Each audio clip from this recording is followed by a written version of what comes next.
Por aquello de que año nuevo, vida nueva, nosotros hemos estrenado formato nuevo. Como verán ustedes, si son asiduos al club, conocen otras actuaciones, pero los que son nuevos, normalmente aquí había una mesa presidencial al uso. Pero nos ha parecido interesante que esa mesa podía desaparecer para buscar una mayor cercanía con todos ustedes, tener un trato como más directo. La mesa quizá, sin quererlo, pues crea barreras. Eso es una novedad.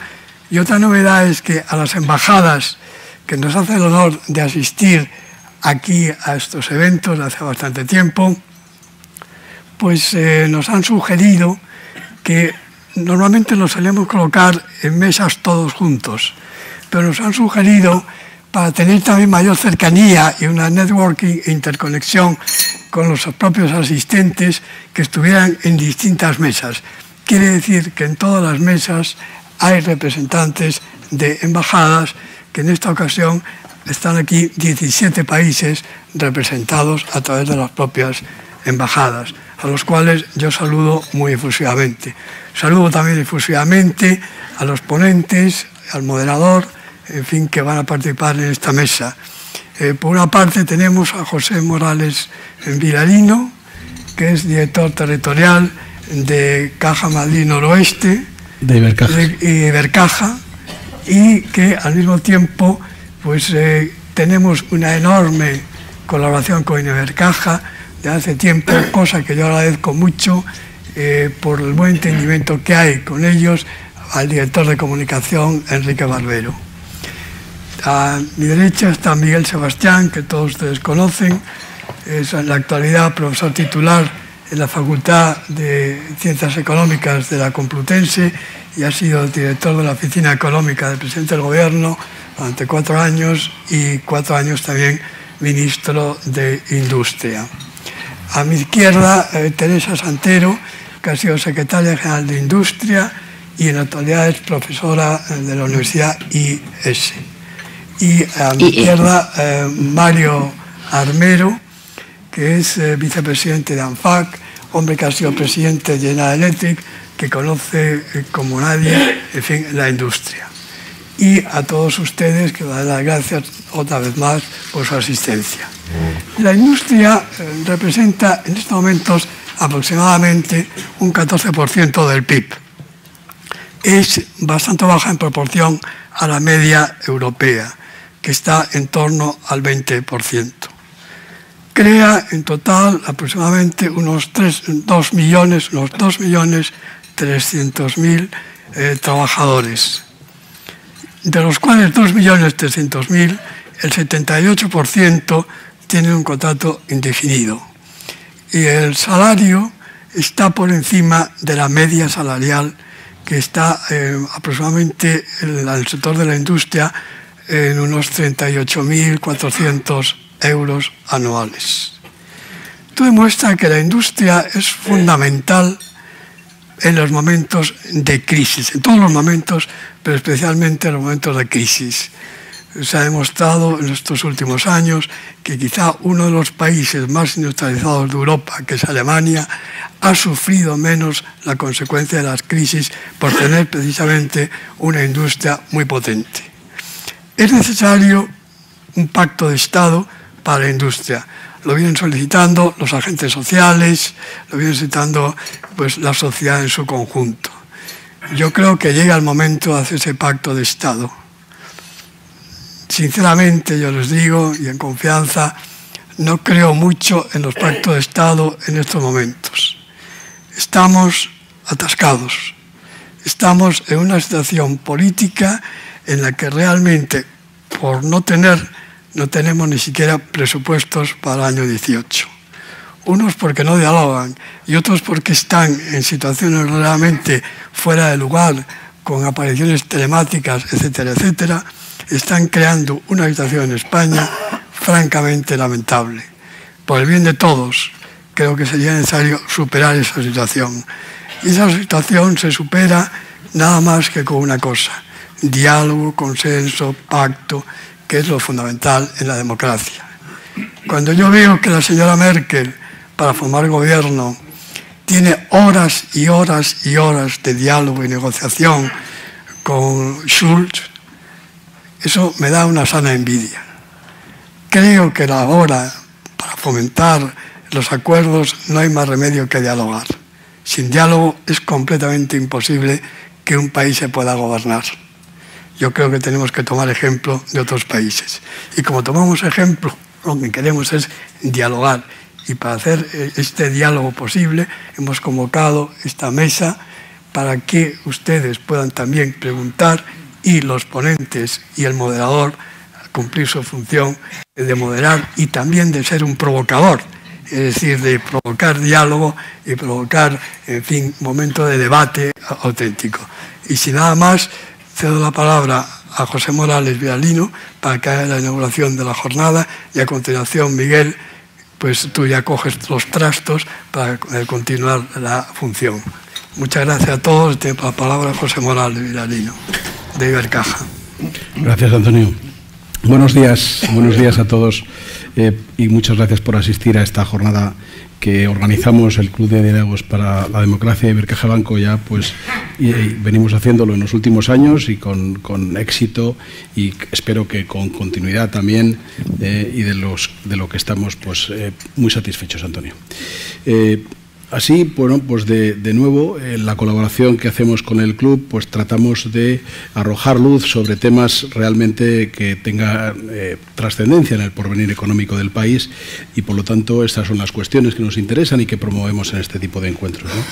Como uno de los bancos más significativos del país, pues entendemos que tenemos que promover encuentros y debates que realmente hagan un intercambio de conocimiento y ayuden a enfocar mejor pues la toma de decisiones tanto en el ámbito público como en el ámbito privado. El tema de hoy que aborda esta sesión es la importancia del sector industrial para el desarrollo económico y la necesidad desde todos los puntos de vista de que sea considerado como de primera magnitud con el objetivo de idear y planificar aquellas ayudas, aquellas políticas que ayuden al empresariado a impulsarlo. En una economía en la que el consumo y el sector servicios son el principal epígrafe por volumen, no debemos olvidar que la industria constituye la mayor palanca de generación de riqueza del país. Todos los que lideran el crecimiento económico mundial, tanto en Estados Unidos como en los países europeos, tienen en común una potente industria que sustenta el desarrollo productivo. Hay que tener en cuenta que el sector industrial ejerce un importante efecto de arrastre sobre el resto de sectores. Precisamente hago referencia al informe que esta semana presentaba la COE y que ha realizado en colaboración con la Asociación de Periodistas de Información Económica, donde se pone en manifiesto que cada euro que aporta a la demanda del sector manufacturero, la economía española aumenta su producción en 3,11 euros. Este informe incide en la relevancia del sector industrial en la producción y en la economía española y en lo lejos que está de alcanzar, por desgracia, todavía los niveles de desarrollo deseados. En él figuran recomendaciones para aumentar la competitividad y el peso específico del sector industrial y entre las propuestas encontramos, a pesar de que Antonio seguramente confía menos, el de alcanzar un pacto de Estado por la industria que elimine trámites, facilite la innovación, reduzca costes eléctricos y elimine cargas fiscales a la industria.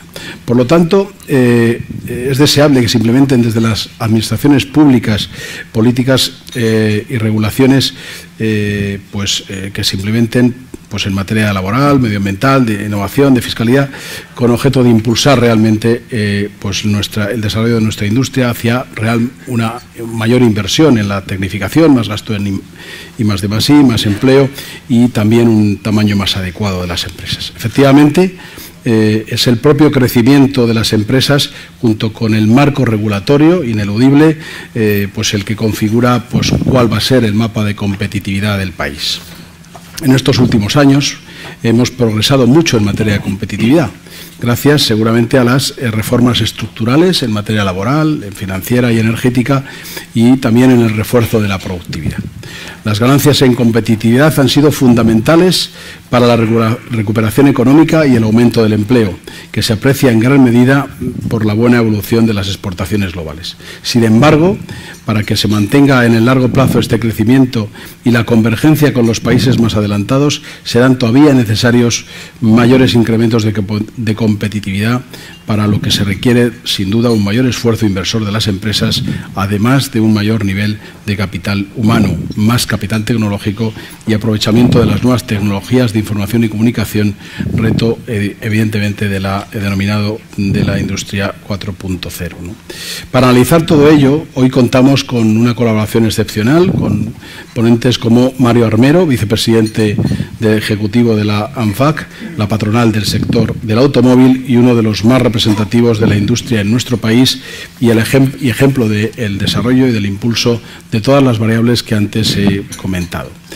Teresa Santero, profesora de macroeconomía y entorno económico global del Instituto de Empresa Universidad y es secretaria general de Industria, que ha desarrollado su carrera profesional vinculada a la administración pública a través de distintos puestos de responsabilidad en materia económica y de política económica. Ambos combinan experiencia pública y privada en la materia que hoy nos ocupa y nos aportan la doble perspectiva con la que debe acometer la reindustrialización de nuestro país.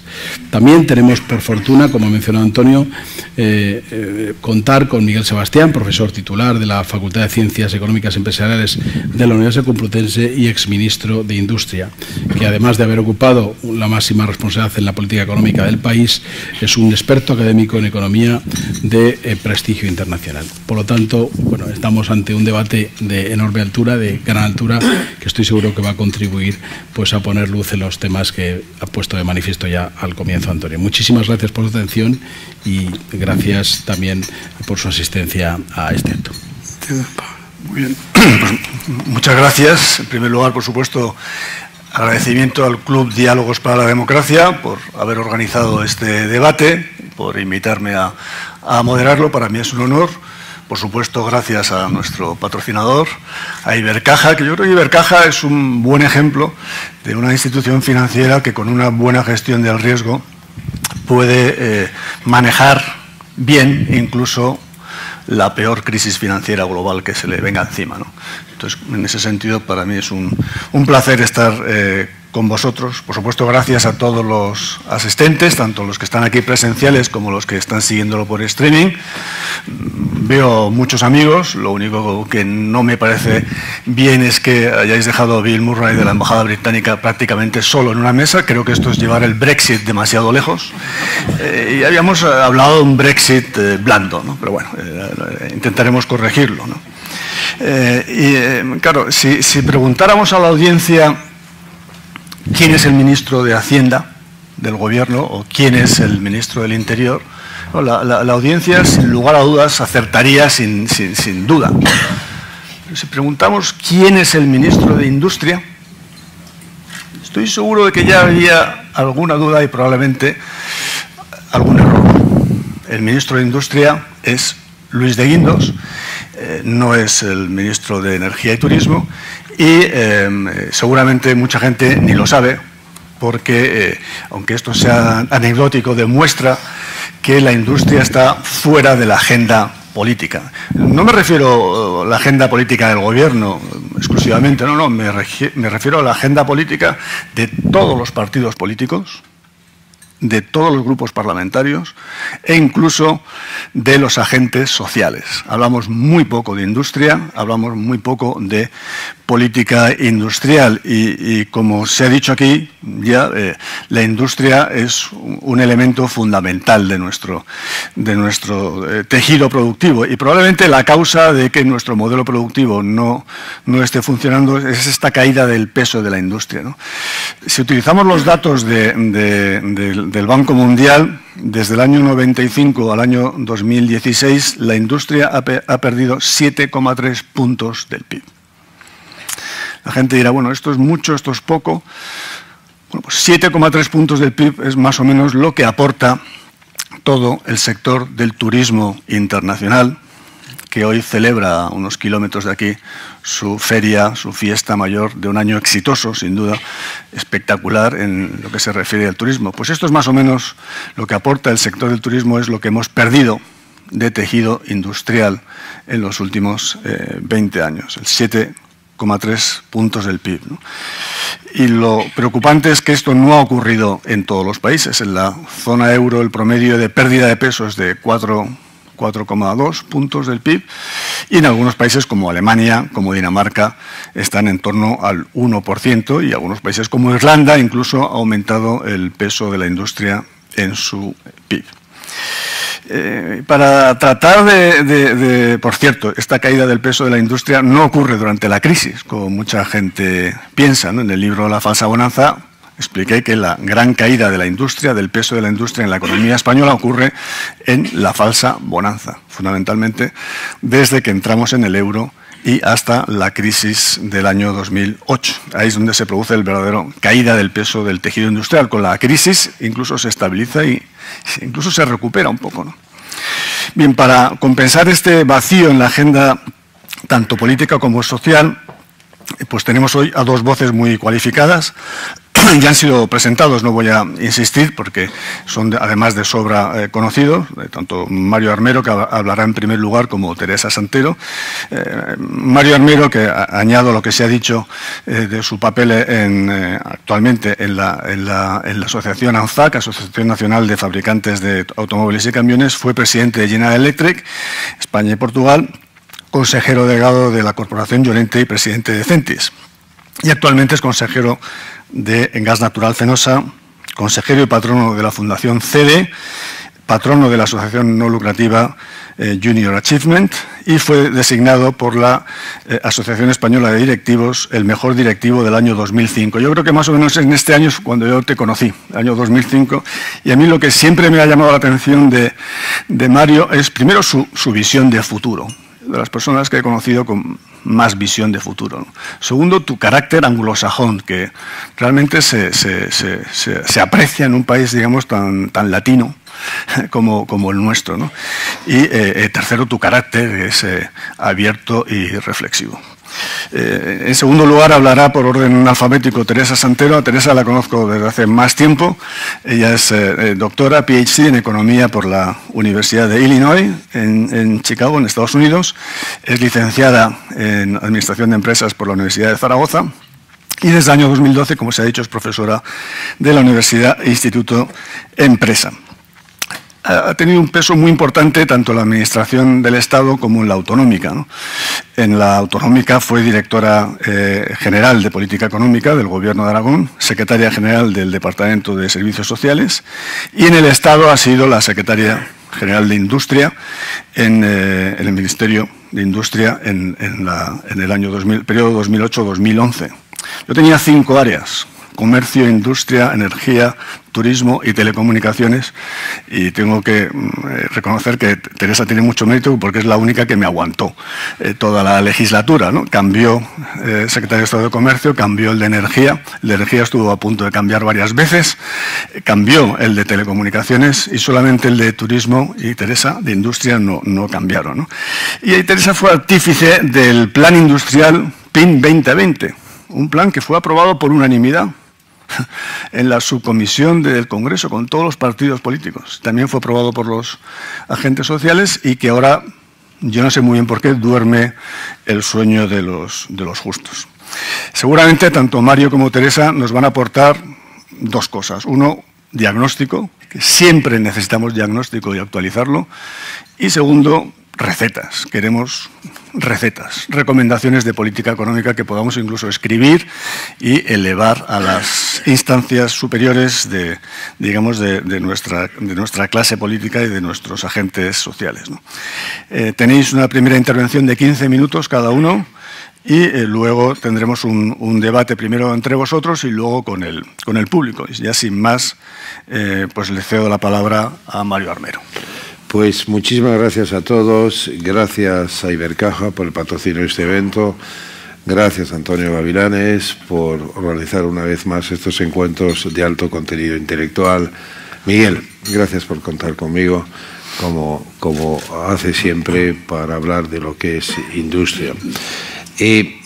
Por cierto, que el representante de la Embajada Inglesa ya ha sido rodeado, pero también quiero hacer un saludo especial a Mario Buixan, director general de Industria y PYME, que siempre ha estado rodeado porque es el poder establecido que tenemos. Entonces siempre ha tenido público aquí al lado. Gracias, Mario, y gracias a todos ustedes por estar con nosotros, ¿no? Este año celebramos 40 años. 40 años de una evolución admirable de un país, ¿no? Un país que ha pasado una transición política, que ha pasado una transición económica, que con sus luces y sombras ha tirado para adelante y que se ha constituido en uno de los mayores ejemplos de evolución económica, evolución social, evolución de renta per cápita en todo el mundo, ¿no? Y dentro de esos 40 años siempre ha jugado un papel importante la industria. Este país era industrial, pero este país ha seguido siendo industrial. Es verdad los datos que dice Miguel en cuanto a que caímos antes de la crisis, ¿no? Es verdad también que hemos tenido una recuperación en los últimos años, en los últimos 2 años, donde ya estamos cerca del 14%. Los datos a veces, y mi objetivo hoy aquí no es dar muchos datos, porque estos están en Wikipedia, sino hablar de conceptos, hablar de temas importantes que tenemos, aquellos que de verdad buscamos una industrialización, una nueva industrialización de nuestro país, ¿no? Pero ha habido una recuperación de la industria. Yo soy de los, déjenme con afirmaciones, de los que creen que España tiene mucho sitio en la industria del futuro. Creo que España ofrece, como en todo en la vida, luces y sombras, pero tenemos muy buenas luces para poder optimizar el futuro. Creo que lo fundamental para ello es partir de la base que tenemos. Hemos hablado de datos importantes que Antonio mencionaba en cuanto a lo que es el empleo, que es fundamental en la industria, ¿no? No solo es empleo de calidad, no solo es empleo bien pagado, en una discusión importante que hay en España respecto a lo que es un crecimiento con salarios que sean dignos, ¿no? Sino que además la industria en general lo que es una de las grandes fuentes de inversión en I+D, en desarrollo de competitividad industrial, y una de las grandes exportadores. Solo un dato: entre 3 industrias que están presentes hoy aquí, exportamos el 56%, somos el 56% de las exportaciones españolas. En estos 40 años España se ha abierto al mundo, en lo político, en lo social, en lo cultural y en lo económico, que ese ha sido el cambio más drástico que ha tenido esta economía, donde ahora el 32% de las exportaciones del PIB son exportaciones. Y dentro de esas exportaciones no son solo tomates transformados, por cierto, que también es industria, sino también bienes de equipo, químicos, papel y desde luego también coches. Intentaré no caer mucho en vender mi libro de los coches y hablar más de lo que es la industria en general. Temas importantes que quiero apuntarles. Primero, el de la concienciación, y por eso este encuentro me parece tan oportuno. La industria dejó de ser sexy en España durante muchos años. Entramos en una fase de España en lo que lo importante era la financiación sintética, alguien me lo tiene que explicar algún día, la híbrida, desde luego mucho inmobiliario, con todo mi respeto hacia lo inmobiliario, desde luego el turismo, fundamental, y Miguel fue ministro de Turismo. Pero no podemos sobrevivir todo solo con hoteles y con restaurantes, aunque sean de 3 estrellas Michelin. Necesitamos industria. La industria se ha verificado en la historia que cuando una zona es industrial se genera mejor empleo, empleo de calidad, y se es más resiliente a las crisis. Y además se invierte más en I+D. La industria automóvil, y ahora me voy a mi parte, ha invertido 50.000 millones de euros en los últimos años en Europa en lo que es desarrollo de nuevos motores, nuevas tecnologías, nuevos equipamientos, en un momento donde estamos entrando en un cambio de ciclo absoluto respecto al automóvil. Pero más allá del automóvil, España representa una realidad importante en lo que es esas otras industrias de las que hablo, industrias de tecnología básica. A veces me da la impresión de que la clase política o la clase social o las formaciones políticas están obsesionadas pues con algo muy importante, ¿no? Que es, por ejemplo, los videojuegos. Yo creo que los videojuegos son una industria importante de este país, pero hay mucho más que los videojuegos en este país. estamos hablando de coches, estamos hablando de bienes de equipo, estamos hablando de químicos. Todos ellos nos hemos integrado en una alianza de competitividad que es una propuesta de valor para que España siga creciendo en lo industrial y podemos llegar a ese 20% sobre el PIB, que es el objetivo que tenemos y que Europa tiene para el año 2020. Pero varias claves para ella. Una, la concienciación. Decía que antes no era sexy, vamos a intentar atraer a la clase política, a la clase social, a la sociedad, a los medios de comunicación respecto a la importancia que tiene la industria. Sin industria no hay futuro, ni para España ni para Europa. Y es fundamental tener eso muy claro. Para que haya política industrial, y por favor, olvidemos, por cierto, el ministro que dice que dijo eso, me dice que nunca lo dijo, me refiero a la famosa frase, la mejor política industrial es la que no existe, no es una butad, y además creo que no la dijo. Tiene que haber política industrial. Sin dinero no hay política industrial. Sin presupuestos generales del Estado no hay política industrial. Aunque no es solo una cuestión de dinero, es también una cuestión de pactos y de apoyo por parte de toda la sociedad. ¿Qué necesitamos? Necesitamos seguir trabajando con los sindicatos, que son los grandes aliados de la industria y desde luego de la industria automóvil en todo lo que es el progreso social, el avance para que España capte más inversiones. Necesitamos tener el apoyo de las formaciones políticas. Me consta que el Ministerio de Economía, Competitividad, ¿no?, que es el de Industria ahora, Miguel, el Ministerio está moviendo un marco regulatorio, un marco de la industria. Apelo a los partidos políticos para que más allá de la disputa del día a día puedan tener en mente que eso es importante. Pero también que haya presupuesto, porque un pacto sin presupuesto se queda en un papel, que es una declaración institucional muy bonita, pero que no tiene luego reflejo en acciones, ¿no? Necesitamos una nueva política, y perdona si entramos ya en medidas, necesitamos una nueva política de innovación y desarrollo. Mire, el sector industrial, y esto es un dato realmente espectacular, ha crecido desde el año 95 en productividad un 38%, mientras la media española ha sido del 10%. Estamos, vuelvo a la automoción, liderando el mundo de la automoción de la robotización. De los 50.000 robots industriales que se han instalado en España, 34.000 están en la industria del automóvil. Y todo esto es importante porque entramos en una fase totalmente diferente. Yo el mensaje que quería trasladar con ustedes, y ustedes conocen, es que España se ha quedado fuera de las grandes revoluciones industriales, de todas ellas. Hemos hecho catch-ups y hemos llegado tarde, con calidad, con creatividad, la de siempre los españoles, pero tarde, y ahora tenemos una nueva revolución. La podemos llamar la 3.5, la 4.5, me da igual. Es una revolución de digitalización, es una revolución de globalización en una nueva esfera, donde todos los países están haciendo una gran batalla por atraer inversión industrial, y no es solo lo que ocurría en el pasado. Cuidado o atención a lo que está haciendo Macron. Atención a la gran política, el Industrial Offer, que el Reino Unido está lanzando dentro de lo que es su política Brexit, ¿no?, y que va a tener mucho calado para atraer inversiones industriales, en mi caso, de fabricantes y de componentes. Pero tengamos en cuenta lo que está pasando fuera de España para hacer una política industrial realista.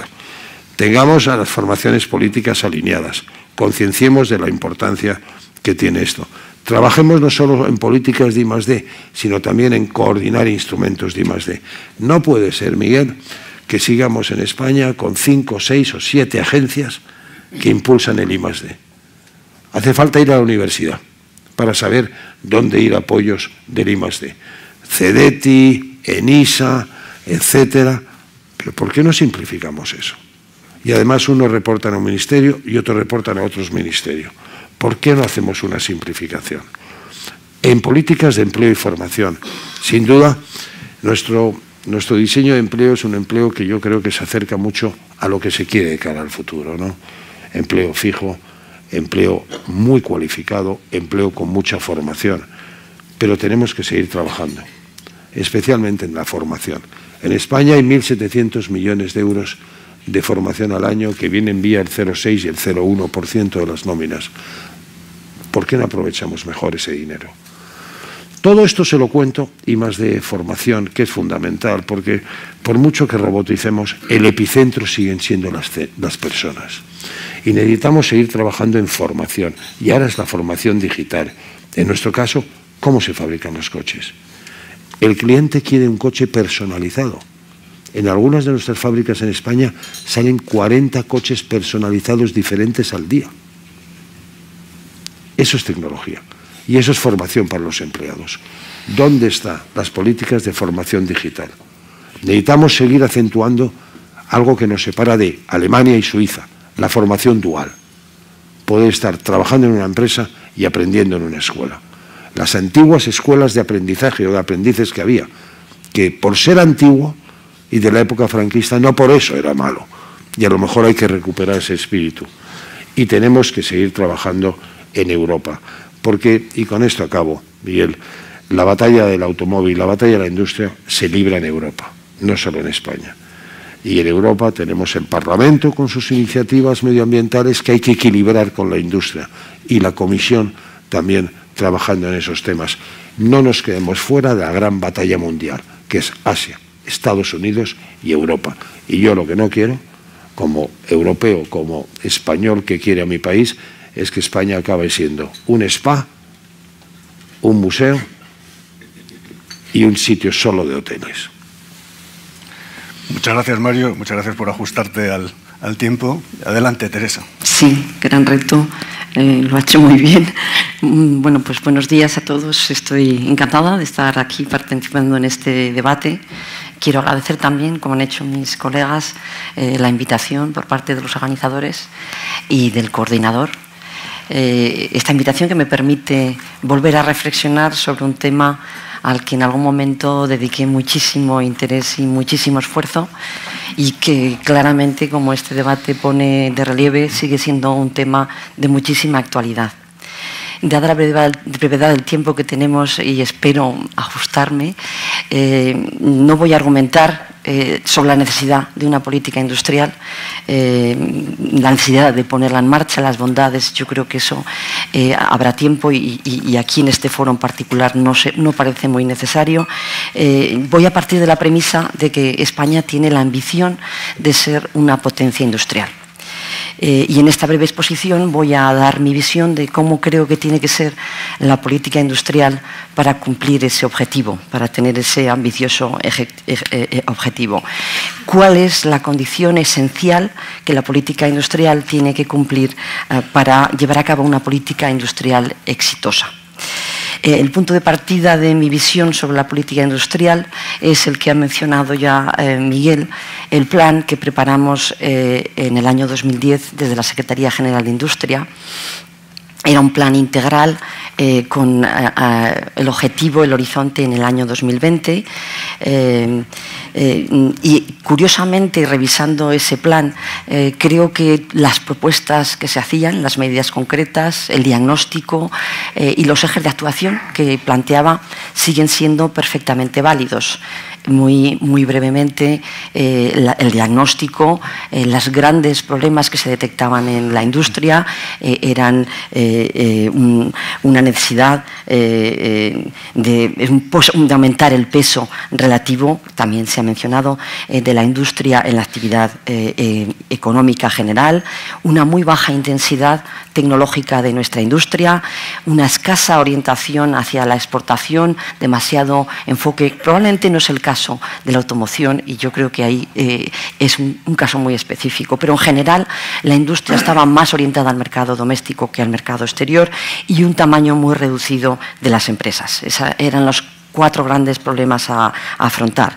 Y los ejes prioritarios consecuentes al diagnóstico eran la necesidad de mejorar la productividad y la competitividad, cosas claras, la necesidad de un fomento de la innovación, el crecimiento de las empresas, tamaño de las empresas, mejorar la orientación hacia la exportación y el apoyo específico a algunos sectores considerados estratégicos. Esos eran los grandes ejes de actuación.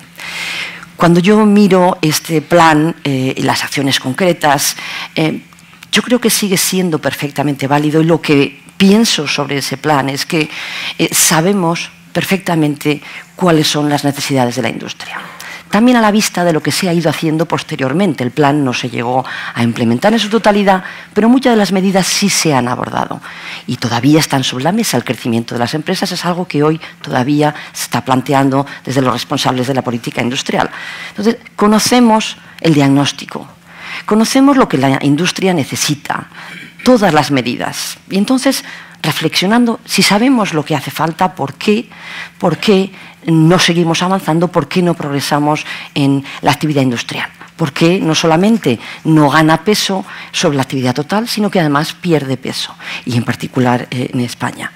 Entonces, en respuesta a esa reflexión, en mi opinión, esto se debe a que la política industrial tiene una característica muy especial que la hace muy distinta de otras políticas sectoriales, como puede ser la agricultura o la sanidad o la educación. Y esa característica tan especial es que la política industrial no se hace en un ministerio sectorial, sino que se hace en todo el gobierno. Las medidas relevantes para la industria se están tomando simultáneamente en todos o casi todos los departamentos ministeriales. Y no siempre es prioridad absoluta de todos los departamentos ministeriales el apoyo a la actividad industrial. La clave de la política industrial, en mi opinión, no son los préstamos o las subvenciones o las ayudas directas. Son importantes y han jugado un papel fundamental en los peores años de la crisis. Es verdad que fueron muy útiles, pero en tiempos normales, y ahora ya empezamos a estar en tiempos normales, esas no son las claves de la política industrial. Las claves de la política industrial son las decisiones que se están tomando o se pueden tomar en muy diversos ministerios. La política industrial se hace en el Ministerio de Fomento, cuando se establecen las prioridades en materia de gasto en infraestructuras, ferrocarril, carreteras, puertos. Los criterios a la hora de asignar prioridades pueden ser muy diversos, pueden ser criterios sociales, vamos a llevar el ferrocarril donde no hay o donde hay menos, vamos a mejorar la velocidad del transporte para los pasajeros, o pueden ser criterios económicos y de mejorar y abaratar los costes de transporte de mercancías. Convencer al Ministerio de Fomento de las bondades sociales de abaratar el transporte de mercancías no es algo nada fácil de hacer. La política industrial se hace en el Ministerio de Justicia. El coste de resolver litigios y el tiempo que ello comporta es muy importante para las empresas. En el Ministerio de Industria se elaboran las normas que establecen las condiciones para la creación de empresas. Facilitar la creación de empresas es normativa que tiene que partir del Ministerio de Justicia. Todavía más importante, las normas para la disolución de empresas, que en España es complicadísimo.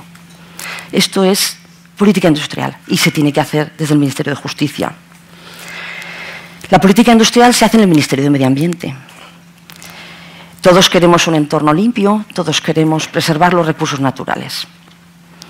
Y en general es posible avanzar en la mejora medioambiental y también en la política industrial. Pero hay muchas veces que la normativa, las nuevas regulaciones medioambientales entran en conflicto con los intereses de la política industrial.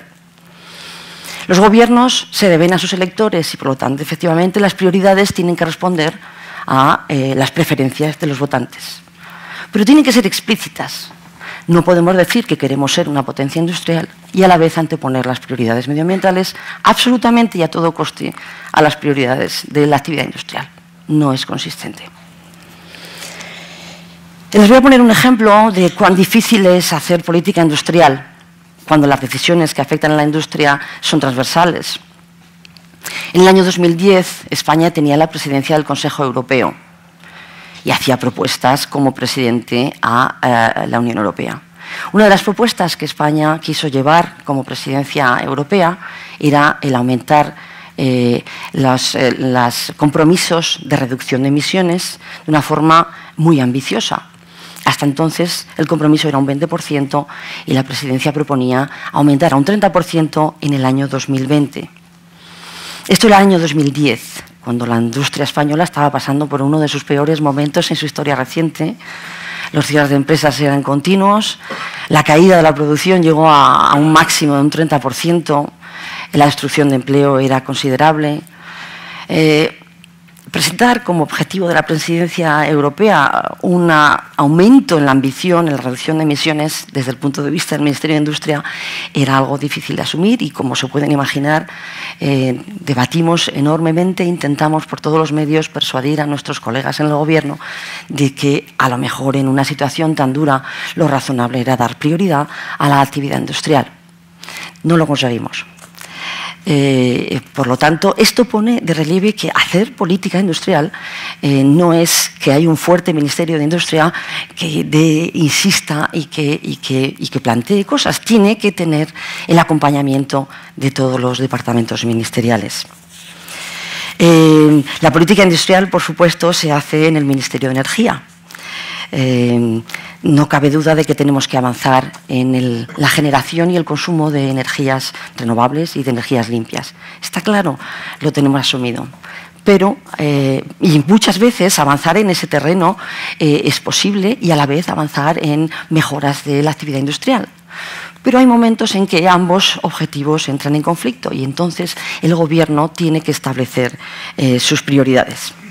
Si se elige la protección medioambiental a cualquier coste, entonces estamos renunciando a ser una potencia industrial.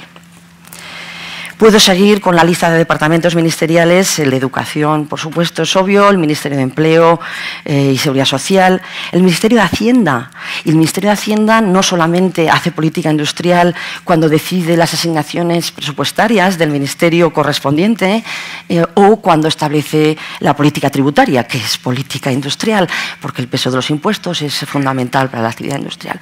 También hay aspectos menos conocidos, pero que son muy ilustrativos de cuán importantes son las decisiones de todos los ministerios para la política industrial. Y aquí voy a contar también una anécdota de mi estancia en la Secretaría General de Industria, en la que recibí una carta de mi equivalente en el Reino Unido pidiéndome el apoyo de las autoridades españolas para una propuesta que se estaba debatiendo en la Unión Europea para eliminar los requisitos contables de las microempresas, de las muy pequeñas, la llevanza de libros, la presentación de libros contables. Parecía una propuesta razonable, era solo para las microempresas y además los momentos, les recuerdo, era el año 2010-11, eran muy duros. Por lo tanto, pensé que era razonable entrar en contacto con Hacienda, que era la encargada de estas cosas en Europa. Contacté con el ICAC, el Instituto de Contabilidad y Auditoría de Cuentas, que eran sus representantes eran los que estaban llevando la materia y les pedí ese apoyo. La respuesta fue que la prioridad absoluta del Gobierno era el cumplimiento de los objetivos fiscales y el control de ese cumplimiento y que, por lo tanto, ninguna eliminación de requisitos era compatible con esas prioridades del Gobierno.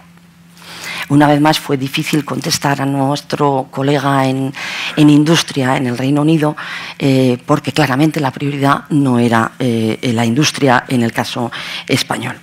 En definitiva, son muchas las actuaciones que pueden ayudar a la industria y también son muchas las decisiones que se toman que afectan, tienen un coste específico para la industria.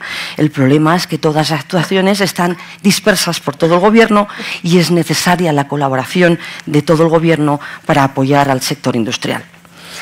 Para mí está claro que esta es la clave de los países en los que la industria está triunfando. Los países con un enorme peso de la industria, su clave es que comparte todo el Gobierno el apoyo a la actividad industrial. Alemania, Japón, Corea del Sur, Francia, son países que claramente dan una prioridad absoluta a la actividad industrial en todos los ámbitos del Gobierno. Alemania es un buen ejemplo porque Alemania es un país preocupado por las cuestiones sociales y por las cuestiones medioambientales, pero estoy convencida de que en el caso de un conflicto entre una política y la actividad industrial, el Gobierno alemán tiene clarísima dónde están sus prioridades, están absolutamente volcados a su actividad industrial y sus exportaciones. Otro ejemplo muy interesante es Corea del Sur, país que tuve la ocasión de conocer en el año 2001. Yo estaba en París trabajando en la OCDE y preparábamos un estudio económico sobre Corea. Y eso nos hizo viajar a Corea y entrevistar a muchísimos altos cargos de ministerios en muchas ocasiones. Se trataba de los ministros. muy distintos ministerios, muy distintas instituciones, fundaciones, institutos. Algo que aprendí en aquel viaje y que me sorprendió enormemente fue la actitud de la gente a la que entrevistábamos, porque independientemente del área gubernamental de la que se tratara, todos estaban absolutamente interesados, casi obsesionados, con seguir manteniendo Corea como una potencia industrial. Compartían absolutamente esa preocupación. Y todas sus políticas estaban consideradas con esa idea en mente. ¿Qué hacer? Estoy acabando, sí. Yo creo que esa es la clave del éxito industrial de Corea, que no se trata de que el Ministerio de Industria o el más relacionado con la industria esté preocupado por la actividad industrial, sino que es una preocupación que comparten absolutamente todos los ministerios. No se trata de que nos parezca bien la actividad industrial, de que nos parezca más atractiva o no. Todos queremos, yo me imagino que en el Gobierno de España todo el mundo quiere que España tenga un buen sector industrial y muy fuerte. No se trata de que nos parezca bien, se trata de que tiene que estar enteramente orientada toda la actividad del Gobierno, toda la acción del Gobierno a mantener esa actividad industrial. Y eso sé por experiencia que es muy difícil de conseguir, porque normalmente cada sector, cada ministerio tiene sus propias prioridades. Hacer que la actividad industrial sea una prioridad absoluta de todo el Gobierno es el gran reto. Hablamos de pacto. El pacto no es solamente con los externos al Gobierno, tiene que empezar por ser un pacto del propio Gobierno, compartido por todas las unidades ministeriales, porque las decisiones más importantes para la industria se toman fuera del sitio donde de verdad se adscribe la actividad, la política industrial. Yo creo que acabo aquí. Muchas gracias, Teresa. Creo que Mario quería comentar. Sí, yo hablando un poco y siguiendo lo que ha dicho Teresa, que suscribo íntegramente, mencionar varias cosas. Primero, me voy a la industria automóvil, ¿vale? Que es lo que me conozco mejor. Miren, desde el año 2010 la industria automóvil ha tenido un desarrollo muy exitoso en España. Hemos recibido más de 8.000 millones de euros de inversión en economía productiva, 45 modelos de fabricación nuevos en España, algunos en exclusiva para el mundo.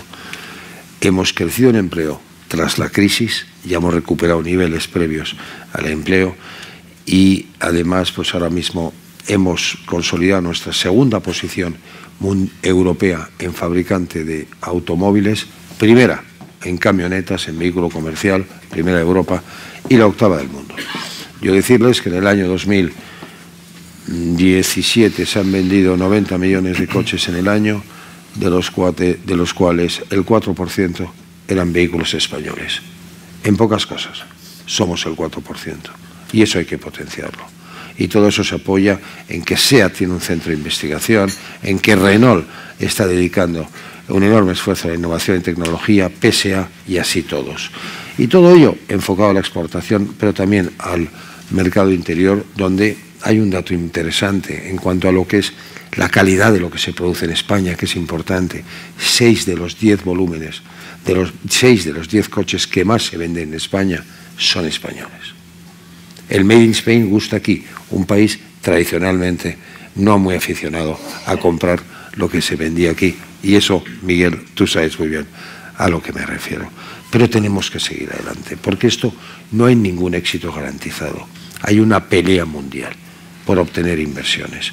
Y España, tenemos las luces de lo que ha ocurrido, pero tenemos ciertas amenazas de futuro. El cambio del coche va a ser absoluto. La industria del automóvil va a cambiar en los próximos 5 años más que en los últimos 100 años. Nuevos fabricantes de automóviles, Google, Apple, que entran en la fabricación. Se habla ahora del coche conectado, se habla del coche autónomo. Pronto será el coche volador, por ahora no lo he visto por ahí, pero estos son realidades. Sí, lo he visto. Se habla del coche ecológico, lógicamente, y dentro de eso la electrificación juega un papel fundamental porque ya por vocación o obligación todas las marcas se están volviendo y van a hacer una gran oferta de vehículo eléctrico. El Reino Unido ha sacado 1.100 millones de libras esterlinas para apoyar el vehículo eléctrico. España 20. España el total han sido 50 millones. 50 millones. Bueno, hay que entender las limitaciones de déficit que tenemos, pero hay que pensar de cara al futuro, no de cara al pasado, ¿no? Entonces, tenemos una transición y una transición que tenemos que gestionar adecuadamente todo el Gobierno, pero formaciones políticas, porque yo creo que tenemos un tesoro en España, que es la industria automóvil, así como la industria química, así como otras industrias, y tenemos que saber gestionarlos en un entorno absolutamente cambiante, como va a ser el tipo de vehículo del futuro, cómo se va a vender y cómo se va a mover por las ciudades con sus políticas de restricción. Y ante eso, elementos que también ha mencionado Teresa, una política de intermodalidad. Nos hemos acostumbrado que los ministerios de fomento que antes se dedican a la obra pública, pensemos en la intermodalidad, que es cómo se mueve un bien, un equipo, un producto de un sitio a otro, más que en adjudicación de obras. Eso es un cambio de chip fundamental. Pensemos, o recordemos, a mí un ministro me decía, no diré el nombre, que recibía constantemente a presidentes de comunidades autónomas a pedirles AVE. Dice, nunca ninguno vino a pedirme transporte de mercancías. Bueno, pensemos que el transporte de mercancías es fundamental. Tenemos excelentes puertos, bien localizados en lo que es la economía globalizada de nuestros tiempos. Resolvemos los accesos y lo que es el transporte ferroviario, ¿no? Trabajemos en una política de promoción de la inversión. No seamos ahí tan timoratos. Francia, Macron está sacando un paquete de subvenciones y de financiación para la inversión en vehículo alternativo, vehículo nuevo eléctrico. El Reino Unido ya lo he dicho, otros países también. Pensemos que todavía se puede hacer algunas políticas de ayuda para tener inversión en vehículos de bajas y de cero emisiones. Pensemos, y muy importante esto, Miguel, el comercio exterior. Nos encontramos con que no siempre la clase política española entiende la importancia de lo que es el comercio exterior. Hay un dato fundamental de comercio exterior, que tras unos años del que el comercio exterior ha estado estagnado, este año se considera que va a crecer al 4%. Pero es que las ventas de coches, me voy a lo mismo, va a crecer un 6%. La gente en el mundo, para nosotros a lo mejor un coche que vivimos, yo vivo en Madrid, es algo, qué cantidad de coches hay, qué fatiga. No es lo mismo en las sociedades que no han tenido ni su primer coche, que para ellos es emancipación, prosperidad y movilidad. Hagamos que sean coches españoles, los que vendemos a más de 130 países ahora mismo. Y para ello los acuerdos comerciales son fundamentales. No ha salido bien y está en el stand-by, entre otras cosas, el acuerdo de Estados Unidos con Europa, pero tenemos el acuerdo Mercosur, que nos da unas grandes posibilidades. Tenemos el acuerdo con Japón, ya firmado, que también nos puede dar posibilidades. Y tenemos el acuerdo con México. A España le sienta muy bien la apertura del comercio exterior. Y por último, en las políticas que hacemos, y tiene que ver con lo que decía Teresa, por favor, hagamos competitiveness check, esto es una cursilada, checks de competitividad en la normativa que sale. En España se siguen editando 880.000 páginas al año de boletines oficiales del Estado. ¿En cuántas de esas disposiciones se mira, se estudia cuál es el impacto industrial? En muy pocas. Hagamos legislación inteligente. Legislar poco, mejor y de forma inteligente. Muy bien. Muchas gracias, Mario. Bueno, yo creo que os he visto a los dos bastante optimistas en el tema del diagnóstico, ¿no? Yo no tengo tan claro que el diagnóstico sea compartido, ¿no? Pondré algunos ejemplos. A mí se me cae el alma a los pies cuando oigo a algún político decir que hay que poner impuestos a los robots para pagar las pensiones. Claro, o hay algo que hemos explicado mal, o no se nos ha entendido, o es que el diagnóstico no está en absoluto compartido, ¿no? O cuando escucho a políticos de partidos razonables en contra de los acuerdos comerciales y votando en contra de acuerdos comerciales, pues también se me cae el alma a los pies, porque entonces es que hay algo que realmente no hemos explicado bien, ¿no? Yo también lo conté en el libro, la anécdota de un político, que no voy a decir el nombre, que cuando yo dije, oye, no estamos haciendo demasiado inversión ferroviaria en transporte de viajero y poco en transporte de mercancías, me respondió una frase que todavía me golpea en el alma, ¿no? Y es, compañero, las mercancías no votan. Pero, o sea, suena divertido, pero en el fondo es el drama que se vive de que el diagnóstico realmente no está compartido, ¿no? Pero, más allá, vuelvo al tema de las medidas. Yo creo que habéis esquivado algunos temas polémicos que a mí me gustaría que os mojarais, ¿no? Uno es en el tema de los planes de reindustrialización, digamos los geográficos. Yo creo que han fracasado. Y creo que probablemente habría que replanteárselo. En cambio, los sectores estratégicos, que ha tenido muchas veces enemigos diciendo esto es muy poco liberal, lo de apoyar sectores estratégicos es muy dirigista, yo creo que sí que han sido exitosos, ¿no? Me gustaría conocer vuestra opinión. Luego está el tema de la financiación. Mejorando lo presente, yo creo que en general tenemos un sistema financiero muy antiguo en su mentalidad, ¿no? Que sigue apostando por la hipoteca, por supuesto el crédito a la gran empresa y la hipoteca, pero esto de la innovación, capital, riesgo y apoyo a los emprendedores como que todavía no lo comparten, ¿no? Me gustaría preguntaros si veríais bien que, dado que tenemos banca pública, sí deberíamos aprovecharla para fomentar, impulsar esta financiación al capital riesgo y a los innovadores para ver si se anima, digamos, el resto de la banca, ¿no? ¿Qué espacios hay, Mario, para la colaboración público-privada, ¿no? Hemos hablado de formación. Yo creo que en el automóvil tenemos un buen modelo de diálogo social, que a mí lo que me sorprende es que no hemos sido capaces de trasladar al conjunto del modelo laboral, ¿no? Os quería preguntar qué pensáis de esto, ¿no? En el modelo educativo, ¿no? Hay que recuperar la formación profesional. Tú has mencionado el tema de las escuelas de aprendizaje, que claro, como venían del franquismo, sonaba antiguo, pero a lo mejor ahora podría ser incluso moderno, ¿no? Y quizás habría que hacer una propuesta un poco detallada, ¿no? Y finalmente, el tema espinoso de la dimensión, ¿no? La política industrial debe tener una dimensión autonómica o debemos elevarla a que sea dimensión nacional y, por supuesto, europea, ¿no? En ese sentido, pues compras públicas. Yo creo, ¿por qué no hacemos compras públicas en Europa, ¿no?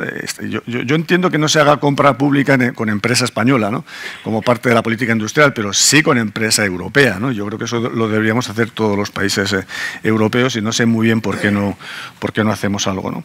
Teresa ha mencionado algo que es muy importante. La política industrial es de todo el gobierno. Yo sí que recuerdo que hubo un caso en el caso del turismo, ¿no? Cuando vimos que la economía se desplomaba y lo único que nos salvaba era el turismo, el presidente Zapatero convocó, no os acordaréis, pero yo sí, un Consejo de Ministros monográfico sobre turismo en Palma de Mallorca, y no fue una cosa mediática, no. Ahí, claro, pusimos a trabajar a todos los departamentos, mejoramos mucho el tema de los visados. Yo creo que de ahí viene el boom del turismo ruso. A partir de ese Consejo de Ministros se bajaron las tasas de AENA y se hicieron cosas, y luego también por parte del Ministerio del Interior y del Ministerio de Infraestructuras. Y se lanzó el mensaje de que el turismo era un sector clave. Quizás un Consejo de Ministros monográfico sobre la industria, pues es algo que nunca se ha hecho, que sería un buen comienzo. Pero yo, desde luego, me conformaría con recuperar, o por lo menos revisar el PIN 2020 y que lo retomaran todos los partidos políticos, ¿no? Déjame que te hable. Me ha encantado lo que habéis dicho en cuanto a colaboración público-privada y también clústeres o regionalización de las iniciativas. Yo soy un fan de la colaboración público-privada, en el buen sentido de la palabra. Creo que el gobierno gobierna, los parlamentos legislan, pero la sociedad civil tiene su sitio en España, o debería de tenerla. Y la sociedad civil, agrupada en grupos de interés, como es la Alianza de Competitividad que les hablaba antes, donde hemos hecho el pacto industrial para todo el sector, bien o mal, ahí está, para ser tratado. La industria del automóvil, que hemos hecho la agenda de automoción, donde se establecen el diagnóstico y las medidas. ¿Para qué? Para que tengamos más ambición todavía en España, porque este país tiene derecho a ser más ambicioso, a ir más allá. Y vamos a fabricar 3 millones de coches, ¿y por qué no más? ¿Y por qué no vamos a fabricar coches alternativos, coches eléctricos? ¿Por qué no podemos hacer mucho más, ¿no? Y eso es lo que queremos, ¿no? Dinamizar esa conversación. Este no es un país bueno para la colaboración público-privada. Este es un país en el cual, bueno, pues no siempre te reciben con agrado las propuestas que puede hacer la sociedad civil Nosotros estamos constantemente haciendo propuestas. Tenemos una relación magnífica con la administración, con partidos políticos, pero no hay esa compenetración o no hay esos canales de comunicación que hay en otros países. Me hablabas de ese Consejo de Ministros que no lo conocía Miguel y que me parece fantástico. Déjame que os hable de otro ejemplo que para mí ha sido una pequeña envidia este verano cuando estaba de vacaciones. Me produjo un día malo de vacaciones, una envidia en que en Alemania, porque Alemania también está estudiando, es el primer fabricante, nosotros el segundo, ¿qué ocurre con la industria automóvil del futuro ante todos los cambios? ¿Qué hizo Merkel? Merkel llamó a 4 ministros y se reunió con 4 ministros, Schäuble incluido, y 7 presidentes de Länder para establecer una agenda de trabajo para la industria del automóvil. ¿Qué hacemos con las emisiones? ¿Qué hacemos con los nuevos tipos, con las homologaciones? ¿Cómo hacemos para seguir siendo la potencia número 1 en el automóvil? Esos son ejemplos de colaboración público-privada. Pero déjame que vaya más allá, porque en la colaboración público-privada también hay lo que llamamos, y perdonen el anglicismo, soft skills, que es saber qué se está ocurriendo en el mundo. Por ejemplo, a mí me gustaría que en España entendiéramos todos que la batería del coche eléctrico, la batería va a ser fundamental, la fabricación de baterías. Corea ya nos lleva 10 años de ventaja, no nosotros, a Europa. China 8. ¿Qué podemos hacer para potenciar el que no solo se fabriquen vehículos alternativos eléctricos en España, sino que el 50% del valor de un vehículo eléctrico es la batería y va a sustituir a otros componentes? ¿Qué podemos hacer para que haya fabricación de batería en España? Pues ahí podemos nosotros, la industria automóvil, aportar ideas para que se capte inversión, se promocione inversión, se vaya a visitar a fabricantes. Esas son cosas que creo que se pueden mejorar. Y además en nuestra industria, y perdona que ya personalizo, tenemos una ventaja importante. Hoy en día, y yo no voy a entrar en eso, que hay tanta discusión sobre la presencia de españoles en los cargos oficiales, cuál es nuestra pegada internacional en los foros internacionales comparada con la de los portugueses, yo sí le digo una cosa, en la industria en general, de todos los sectores que hay en España, y que les he mencionado antes, y desde luego en la industria del automóvil, tenemos personalidades de nivel mundial. Tenemos talento que ha adquirido la característica de CEOs mundiales que quieren a España y que quieren hacer cosas por España y que saben lo que está ocurriendo en el mundo. Desde un García Sanz hasta, desde luego, José Vicente Los Mozos, responsables de fabricación mundial. Llamémosles para ver qué creen que se puede hacer en España para no perder esta posición de liderazgo mundial que tenemos. En cuanto a la regionalización, Miguel, decirte que, bueno, España optó por un modelo diferente al americano. El modelo de cada comunidad autónoma tiene su parque temático. Hablo de turismo. En Estados Unidos lo que dijeron es, todos en Orlando. Con lo cual va la familia y visita a todos. Aquí quizás hemos perdido esa dispersión, perdemos potencia, porque hay varios clústeres, hay varias escuelas, hay varias entidades que están haciendo una gran labor, pero que está un poco dispersado. Tenemos que extremar la colaboración entre comunidades autónomas y centros educativos ahí. Muchas gracias, Teresa. Sí, la lista era un poco larga, espero acordarme de casi todo lo que has dicho. Bueno, en el diagnóstico yo creo que es un problema de tiempo más que otra cosa. Nosotros no hemos entrado aquí en 15 minutos en detalle de las cosas que creemos que son buenas o malas para la industria. Por eso había que hacer un diagnóstico global, ¿no? Y en todo caso, como son tan diversas los aspectos que afectan a la industria, el diagnóstico para mí es caso por caso, decisión por decisión, cuál es el coste para la industria y un poco el ejemplo que ha puesto de Alemania. El punto que quería hacer era exactamente ese. Alemania, Japón, Corea del Sur, son países que están volcados en su industria. Y eso está por encima de cualquier otra consideración. Y cualquier cuestión que se plantee, lo primero que se mira es cuál es el impacto a la industria. Si no conseguimos eso, no podemos ser una potencia industrial. Podemos tener una industria que, bueno, pues que vaya bien y como va ahora, pero no podemos competir en absoluto con Corea del Sur, que para nosotros debería ser un ejemplo, ¿no? Porque podríamos ser una Corea del Sur.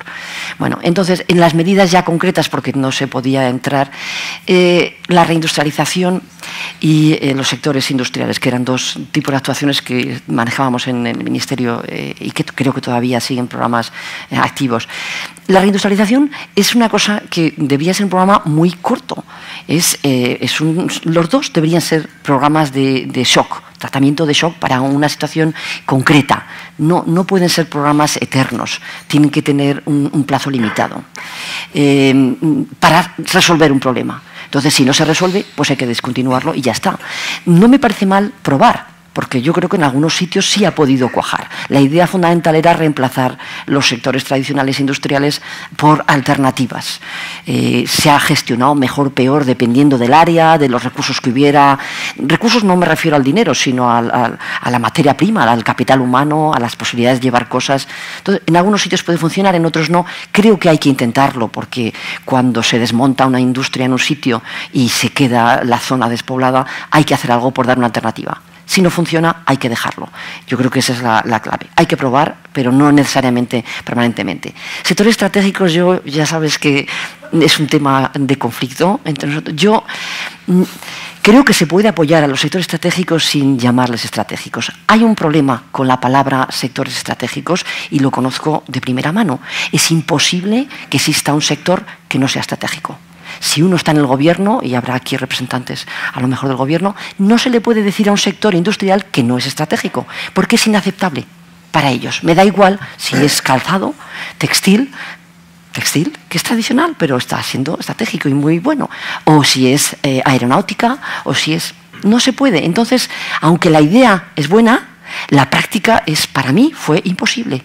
Y la lista de sectores estratégicos se convertía en una lista interminable. Entonces, ¿cuál es el trato prioritario? Entonces, sí que puede haber algunos, pero yo no me siento capaz de diseñarlos, de señalarlos y de tratarlos de forma distinta. Pero yo creo que se puede hacer muchísimo, como he descrito antes, por los sectores estratégicos, simplemente atendiendo a sus necesidades más acuciantes allí donde hacen falta. Si se trata de infraestructuras, si se trata de facilitar intercambios comerciales, cuidar muchísimo en los acuerdos comerciales. Hay muchísimas formas de atender esos sectores sin necesidad de llamarles estratégicos o de hacer un plan especial, porque es muy difícil gestionarlo. No sé si a la banca pública, yo no sé si quiero... Mi experiencia internacional, y he visto muchos países, durante muchos años, no se ha mencionado tanto, pero yo estuve 10 años en la OCDE estudiando países y sus políticas y sus economías. La experiencia, me da igual si era Centro Europa, Latinoamérica o Europa, es que la banca pública también es muy difícil de gestionar. No, yo no me refiero a banca pública, sí o no. Dado que la tenemos... Bueno, pues el uso de la banca pública para las actividades de apoyo a la industria. Es complicado. Yo no he visto casos, a lo mejor Corea tiene alguno y es un buen país, lo tendría que mirar, la verdad es que no lo sé. Y a lo mejor sí, pero las cautelas tienen que ser tantas para asegurarse de que el uso de la financiación es eficaz, que yo preferiría pasar la responsabilidad a estos señores del sector privado. ¿Os parece bien abrir un poco el debate con el público? Miguel, simplemente un par de comentarios. Banca pública o financiación pública, ayuda pública. De nuevo creo que tendría que haber un mapeo de qué es lo que hay y de poner un poco de simplificación y arreglo.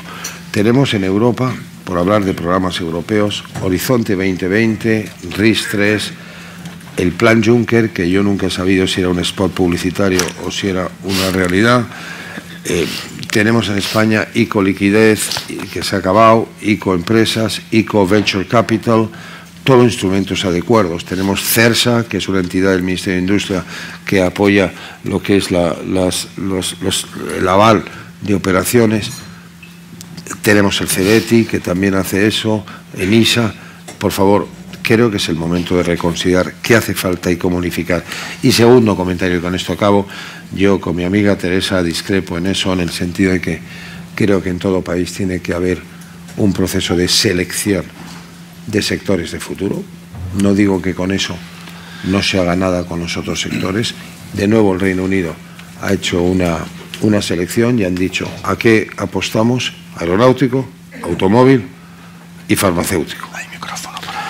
creo que en España tiene que haber una selección basada en qué somos buenos, en qué podemos ser mejores y qué sectores de estos tienen futuro en el comercio mundial. Pues no vamos a hacer cosas del pasado. Y creo que eso se llama seleccionar a los ganadores y apostar por sectores ganadores. El café para todos aquí no vale. Muy bien, muchas gracias. Pues vamos a abrir el turno de preguntas de los asistentes. Ahí tenéis otra. Si pueden, por favor, identificarse, pues ayuda bastante. Ya funciona, ¿no? Buenos días, felicitar a todos los ponentes. Han efectuado unas presentaciones magníficas. Me recuerda una reunión en un chiste que anda en internet, en el que un grupo de ratones se reúne porque habían traído a la fábrica un gato. Y entonces todos ellos dicen, ¿cómo podemos evitar que el gato nos capture? Y la cuestión era, dice, bueno, muy sencillo, le ponemos un cascabel, pero nadie sabía quién se iba a encargar de ponerse. Así que, si me lo permiten, voy a hacer una pregunta muy rápida. La pregunta está en relación a lo que ustedes han comentado y que no han comentado. La relación entre empleo, industria 4,0, turismo y el Brexit. La prensa habla de que se han creado 600.000 empleos. Sin embargo, he ido a Wikipedia, creo que comentaste que en Wikipedia se leen muchas cosas, y aquí dice que en el 2008 España tenía 20 millones de empleados. En el 2011, 18,4 millones. Y en el final del 2017, 18,4. O sea, ¿dónde están los 600.000 empleos que hemos creado? Aparentemente para tener un nivel de económico aceptable, lo que se debe medir no es el empleo, porque España manda muchos al extranjero. Alemania, si se mide el número de empleados con relación a la población, Alemania tiene el 26%. Quiere decir que España, para tener ese nivel de empleo de Alemania, tendría que crear 6 millones de empleos, lo cual no parece factible. ¿Por qué? Eso se debe a la industria 4,0. Si pueden hacer preguntas muy rápido, breves, porque si no... Bien, la pregunta es ¿por qué? Pues muy sencillo. No tenemos como una industria 4,0. Y segundo, lamentablemente, muy rápidamente, nadie, y tal vez el exministro nos puede explicar, nadie me ha podido explicar por qué España, con 80.000 millones de ingresos en turismo, el saldo es negativo. Porque el coste, es decir, los ingresos no son para España, son para los tour operadores, son para las líneas aéreas domiciliadas en Irlanda, y entonces España tiene que invertir en infraestructura, tiene que subvencionar los hoteles para que le paguen un sueldo mínimo a los empleados. Pregunta, muy bien, ¿alguien sabe ese efecto negativo cuál es? Vamos a acumular más preguntas. Aquí había una y hay otra. Esta mesa. Los datos, mientras va el micrófono, los datos de empleo de la EPA, desde 2011 sigue cayendo hasta 2013 y luego recupera. Por eso, si comparas 2011 con 2015 no parece que ha crecido tanto, pero es que había caído mucho. Luego del 11 al 13 sigue cayendo. Hay un valle. Bien, la pregunta. Hola, buenos días. Israel García, juez de OK Diario.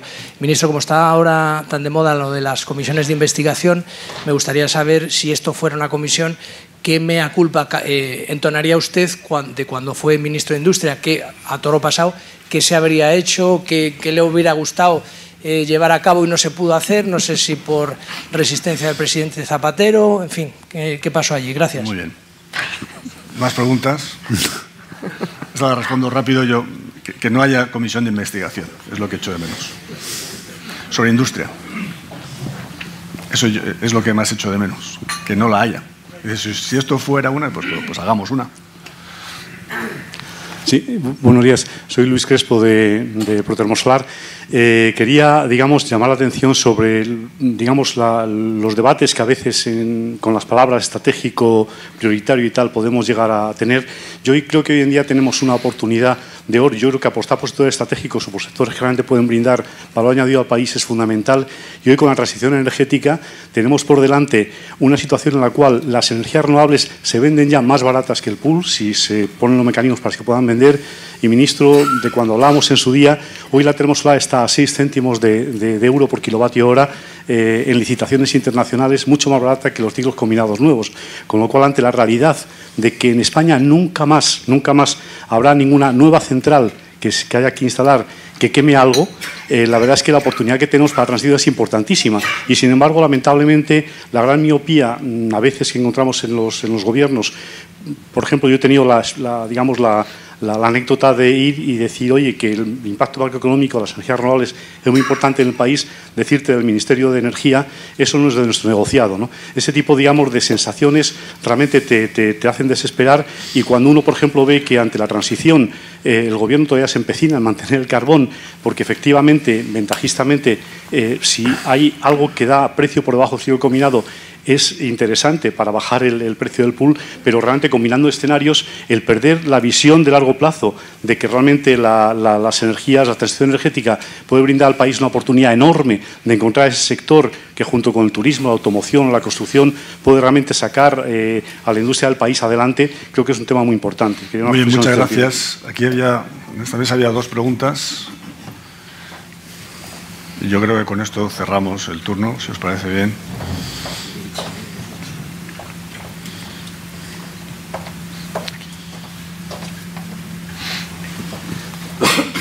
Antonio Bonet, presidente del Club de Exportadores e Inversores. Un comentario y una pregunta. El comentario es sobre la política. Han coincidido todos en que es necesario que haya una política de Estado de industria. Y me parece muy acertado que se haya comentado eso, porque hay muchos sectores, como el sector exterior, por ejemplo, en donde no depende solo de un ministerio. Hay montones de decisiones que afectan y que sin esas es imposible que haya verdaderamente una actuación relevante del Estado. Y la pregunta es sobre los acuerdos de libre comercio que se han mencionado. La Comisión Europea, que es la responsable de esto, tiene una agenda de negociaciones comerciales. Desde el punto de vista de la industria española, ¿qué debería ser prioritario? ¿Mercosur? ¿Estados Unidos? ¿Renegociar México? ¿ASEAN? Gracias. Muy bien, muchas gracias.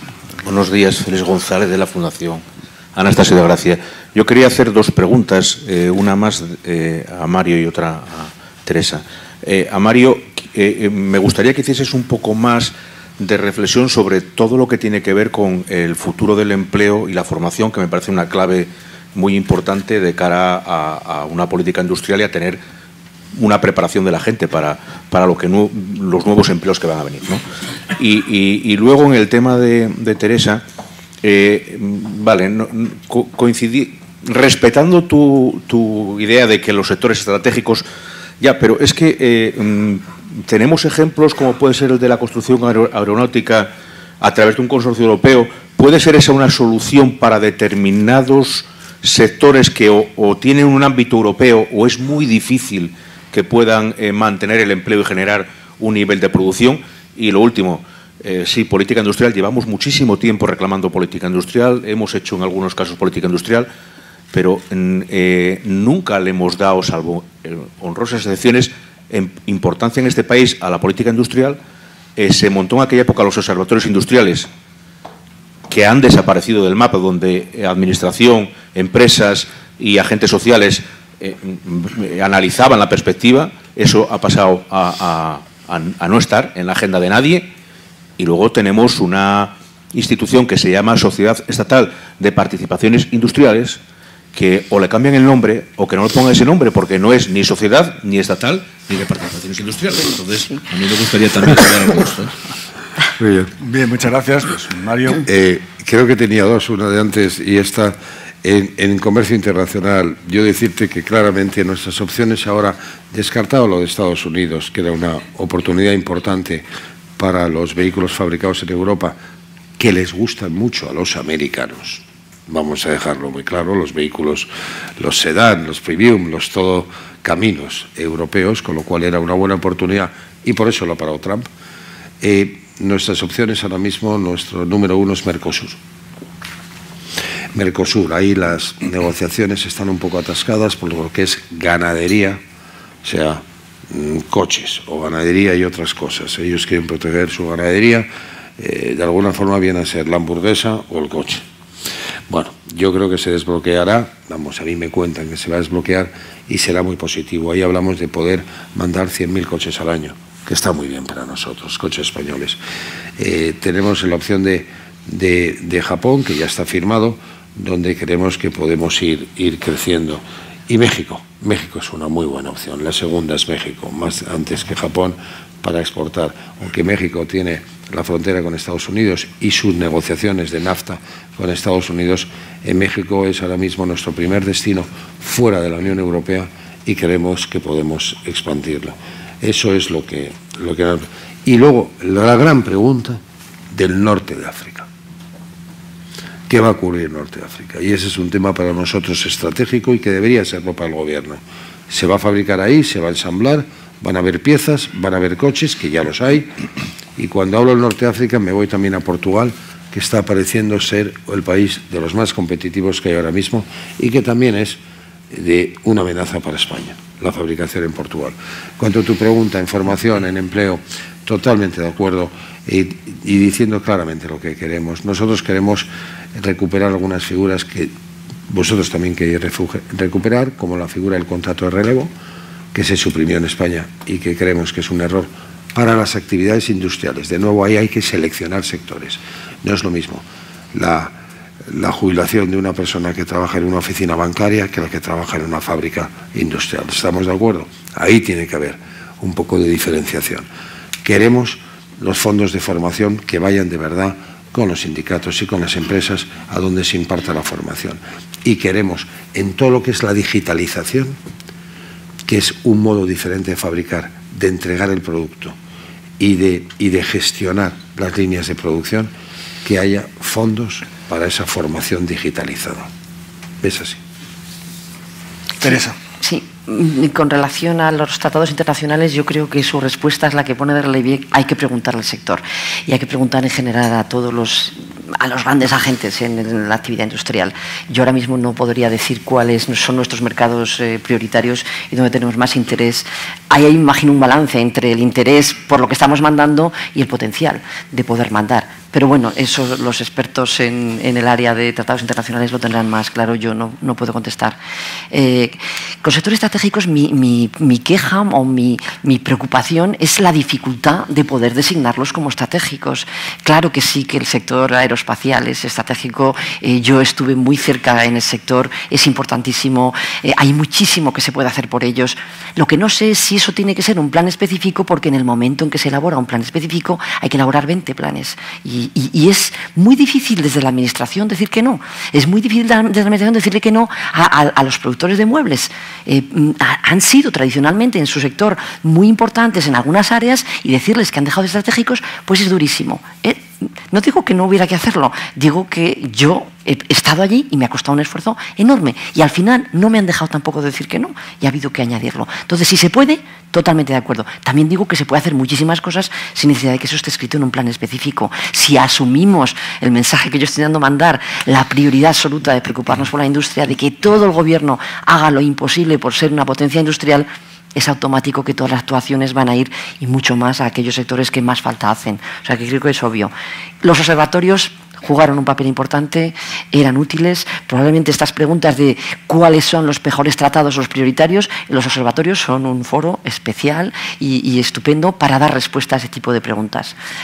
Pues está ahí y habrá que seguir insistiendo. Creo que está, gracias. Muy bien, bueno, como verán, ella tuvo mérito de aguantarme toda la legislatura, pero yo también tuve cierto mérito en no cesarla, dada su opinión sobre los sectores estratégicos. Yo soy un firme defensor de los sectores estratégicos me empeñé en sacarlo y creo que la definición estaba muy clara. Un sector con un elevado potencial de crecimiento y que tiene un efecto arrastre sobre la economía. Yo recuerdo que cuando le pasamos los trastos al nuevo gobierno, al gobierno del PP en el año 2011, finales del 11, principios del 12, me reuní con Jaime García Legaz. Para mí ha sido un excelente secretario de Estado de Comercio, ojalá lo hubiera tenido conmigo en mi equipo. Y Jaime me decía: Miguel, estoy de acuerdo con todo lo que habéis hecho del plan industrial, menos los sectores estratégicos. Lo veo intervencionista, lo veo poco liberal, no te pega tal. Bueno, luego al final el PP le ha dado a los sectores estratégicos como nosotros, por supuesto, y ha apoyado al sector del automóvil, evidentemente ha echado ahí toda la carne en el asador, como no puede ser de otra forma, ¿no? Los sectores estratégicos son el automóvil, creo que eso nadie lo discute, el sector aeroespacial, porque además lo es europeo, el sector de las energías renovables, en general de la industria relacionada con el medio ambiente, el sector agroalimentario, que es un sector puntero en nuestro país, el de las nuevas tecnologías, me falta uno porque eran 7, o sea que... Químico. Y el sector químico y todo lo relacionado, digamos, también con la farmacéutico y con la salud. Bueno, porque ahí es donde tenemos el potencial exportador. Y el motivo del sector estratégico es dar una señal, sobre todo al sector financiero. El gobierno, y no solamente es el gobierno de España, los gobiernos autonómicos y los sindicatos, queremos preservar estos sectores y que crezcan. Yo creo que esa señal llegaba gracias al calificativo, digamos, del sector estratégico. Pero bueno, esto es un debate que tendremos que tener. Yo quiero agradecer a los dos ponentes todo lo que han dicho. Yo creo que la idea de Teresa de que la política industrial tiene que ser de todo el gobierno y no solo de un departamento es fundamental. También las ideas de Mario en lo que se refiere a unificar las agencias es muy difícil, ¿eh? Nosotros, gente, que tuvimos un único ministerio para unificar toda la innovación y no lo conseguimos. O sea que fácil no es la unificación de los instrumentos. Hay que seguir apostando, desde luego, por la formación. La colaboración público-privada incluye también a los sindicatos. Yo creo que el papel de los sindicatos en la industria, de los denostados sindicatos, por otro lado, en la industria, ha sido un papel clave y hay que seguir jugando ese papel. Y, desde luego, hay que orientar a Europa hacia una política europea. Tuvimos un magnífico comisario europeo de industria que fue Tajani. Ahora lo tenemos en el Parlamento Europeo, que él cree en la política industrial y cree en la política industrial europea, ¿no? Yo creo que no hemos aprovechado desde los gobiernos suficientemente el papel potencial de Tajani, que ojalá siga en Europa y no se vuelva a su país, como un impulsor de la política industrial europea, porque si no nos ponemos las pilas, yo creo que Corea, por supuesto Japón e incluso Estados Unidos, China, por supuesto, van a causar mucho más daño a la industria europea del que hemos sufrido en los últimos años. Y seguiremos haciendo labor de pedagogía y labor de diagnóstico y combatiendo los impuestos para los robots. Muchas gracias. Muchas gracias.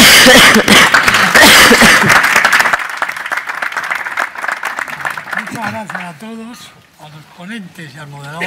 Mi más felicitación, mi más sincera felicitación, porque creo que este nuevo formato tiene mucho interés para muchos sectores. Muchas gracias a todos. Muchas gracias.